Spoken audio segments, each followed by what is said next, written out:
Fake news, contenu abrutissant, travail d'enfant sous couvert de déballage de jouets. Combien de vices y a-t-il sur ces plateformes et sont critiquables? Ici, il est question du contenu qui est posté sur YouTube.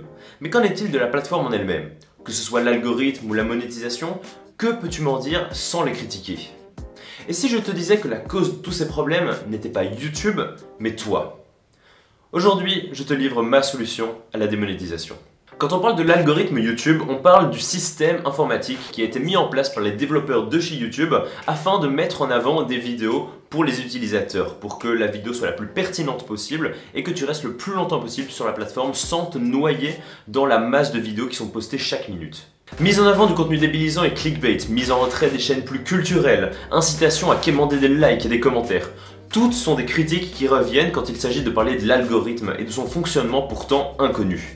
Paradoxalement, il est un outil qui est tout à fait fonctionnel et qui n'a jamais aussi bien fait son boulot. Une vidéo de science étonnante qui dure 20 minutes et qui explique en vulgarisant comment les avions, cet objet si volumineux et massif, fait pour se retrouver plusieurs milliers de mètres au-dessus de nos têtes. C'est un contenu éducatif qui débunk des idées reçues et des théories divergentes. C'est, selon moi, un contenu de qualité. À côté de ça, Amixem, qui a peut-être tout autant bossé sa vidéo, mais qui lui est dans le divertissement pur, fera des millions de vues. Sa vidéo sera mise en avant par l'algorithme, il finira peut-être même en tendance, et sa vidéo sera bien plus mise en avant que celle de Science Étonnante. Et ce sera le même pattern pour un prank ou une vidéo réaction avec une miniature aguicheuse quelconque. C'est là un aspect de l'algorithme qui est souvent décrié, mais aussi mal compris. Le but de l'algorithme n'est pas d'émettre un jugement de valeur selon le contenu de la vidéo et de mettre telle ou telle vidéo en avant. Le but de l'algorithme est de ne mettre en avant que ce qui buzz. Le seul critère qui compte, c'est si la vidéo semble être appréciée par le plus grand nombre. Et c'est bien que ce soit comme ça, son rôle est d'être totalement impartial. C'est la forme de démocratie la plus pure, et on voit là, à une échelle plus réduite, les limites de ce système. La conséquence malheureuse, c'est que les contenus comme la vulgarisation qui attirent moins les foules que d'autres contenus sera moins mis en avant par l'algorithme et les différences se creuseront avec le temps. Ceci est une démonstration assez simple de ce que j'essaie de démontrer dans cette vidéo. Le cœur de ce problème inhérent à YouTube n'est pas l'algorithme, mais le consommateur. Ce sont les viewers qui façonnent la plateforme. Prenons maintenant une autre problématique à YouTube. Depuis plusieurs années, YouTube doit constamment jongler entre trois pôles, entre les annonceurs qui font pression, les viewers qui critiquent constamment la plateforme et les créateurs qui demandent à être payés justement. Couplez à cela les coûts de serveurs énormes pour stocker toutes ces vidéos mises en ligne chaque minute, et j'en passe. Bref, c'est la merde chez YouTube et heureusement qu'ils ont Google derrière eux pour assurer leurs arrières.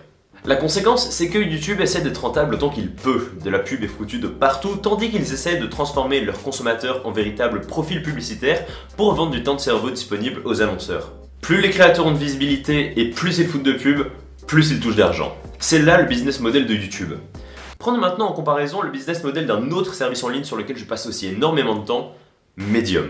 Medium est une plateforme en ligne sur laquelle n'importe qui peut poster des articles. Les articles sont classés par catégorie ou par auteur et tu peux retrouver facilement des articles qui t'intéressent sur des sujets divers et variés.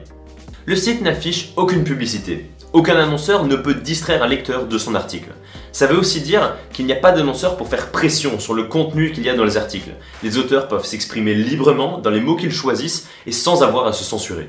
Les auteurs peuvent toucher de l'argent sur leurs articles en fonction du nombre de lecteurs, du temps passé sur les articles et les appréciations que les lecteurs ont données. La différence fondamentale entre YouTube et Medium est là. Un abonnement à Medium coûte 5 $ par mois. YouTube, on le paye en temps de cerveau disponible. Le contenu sur YouTube est accessible à tous, sans presque aucune barrière financière, mais donc avec tous les problèmes qu'engendre la monétisation. Pression par les annonceurs, incitation à créer du contenu aguicheur et non engageant ou intéressant, ou bien instabilité des revenus pour les créateurs qui ne peuvent pas prévoir à l'avance si leur vidéo se fera démonétiser ou non. Je ne dis pas qu'un système est mieux que l'autre, chacun ont leurs avantages et inconvénients. Je sais juste lequel je préfère personnellement. Et elle est là, selon moi, la solution à la démonétisation. Mais quelles conséquences aurait un YouTube subitement payant? L'accessibilité à tous et la gratuité sont gravés dans l'ADN de YouTube.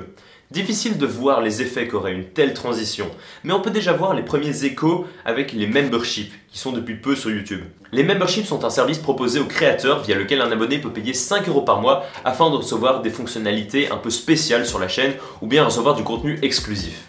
Je pense que c'est complètement abusé. Personnellement, si tu le fais, je me désabonne immédiatement. Il me semble assez injuste de devoir payer 5 € par mois pour avoir accès à quelque chose qui avant était gratuit. Je pense que vos revenus viennent des pubs, et cela doit rester ainsi. Surtout qu'aujourd'hui, avec les placements de produits, etc., vous avez largement assez de diversification et de massification de revenus pour ne pas faire payer aux gens qui te suivent plus ou moins fidèlement. Je pense notamment aux gens qui n'ont pas beaucoup d'argent, donc ils te sont fidèles, mais comme ils n'ont pas 5 € par mois à mettre dans un seul membership, alors ils n'auront plus voir toutes tes vidéos. Non, personnellement, je trouve que c'est un manque de respect envers les abonnés.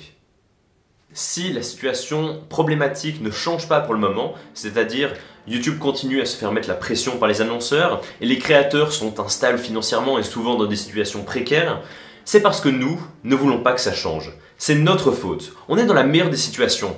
On a un algorithme super bien ficelé qui va nous servir sur un plateau d'argent les vidéos qui nous plairont le plus. Les vidéos qu'on va voir seront très qualitatives parce que malgré ce qu'on peut dire sur la plateforme, il y a énormément de créateurs très qualitatifs. De plus, c'est entièrement gratuit avec un coût psychologique quasi nul. On donne très peu de temps disponible par rapport à la télé par exemple. La situation actuelle est la meilleure pour nous et nous n'avons pas envie que ça change. Et c'est aussi pour ça que ça ne changera pas.